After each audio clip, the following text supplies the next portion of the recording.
ಮೊನ್ನೆ ದಿನ ಆರೋಗ್ಯದ ಸ್ವಲ್ಪ ಸಮಸ್ಯೆಯಿಂದ ಮಣಿಪಾಲ್ನ ಆಸ್ಪತ್ರೆಗೆ ಅಡ್ಮಿಟ್ ಮಾಡಿ ಡಾಕ್ಟರ್ಗಳು ಉತ್ತಮವಾದ ರೀತಿಯ ಚಿಕಿತ್ಸೆ ನೀಡ್ತಾ ಇದ್ದಾರೆ.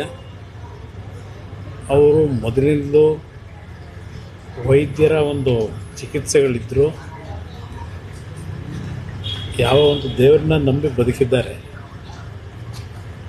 ಆ ದೇವರೇ ಅವರಿಗೆ ಎಲ್ಲ ರೀತಿ ಮತ್ತೆ ಪುನಃ ಇಂಥ ಒಂದು ಆರೋಗ್ಯದ ಸಮಸ್ಯೆಯಿಂದ ಹೊರಗೆ ಬರ್ತಕ್ಕಂಥ ಶಕ್ತಿ ಅವ್ರು ನಂಬಿರ್ತಕ್ಕಂಥ ದೇವರು ಕೊಟ್ಕೊಂಡು ಬಂದಿದ್ದಾರೆ. ಸುಮಾರು 25 ವರ್ಷಗಳ ಹಿಂದೆ ಯಾವೊಂದು ಆ್ಯಸಿಡ್ನ ಅಟ್ಯಾಕ್ನಲ್ಲಿ ಬದುಕಲಿಕ್ಕೆ ಸಾಧ್ಯ ಇಲ್ಲ ಅಂತಕ್ಕಂಥ ಸನ್ನಿವೇಶದಲ್ಲೂ ಅವ್ರು ನಂಬಿರ್ತಕ್ಕಂಥ ದೇವರು ಪ್ರತಿನಿತ್ಯ ದಿನಕ್ಕೆ 10 ಗಂಟೆ ಅವರ ದೇವರ ಕೋಣೆಯಲ್ಲಿ ಪೂಜೆ ಮಾಡ್ತಕ್ಕಂಥ ಅವರ ನಡವಳಿಕೆ ಏನಿದೆ, ಆ ದೇವರೇ ಅವ್ರನ್ನ ಕಾಪಾಡ್ತಕ್ಕಂಥದ್ದು. ಇಲ್ಲಿ ಮಣಿಪಾಲ್ನ ವೈದ್ಯರು ಎಲ್ಲ ರೀತಿಯ ಮುತುವರ್ಜಿ ವಹಿಸಿ ಎಲ್ಲ ರೀತಿಯ ಚಿಕಿತ್ಸೆ ಮಾಡ್ತಾ ಇದ್ದಾರೆ.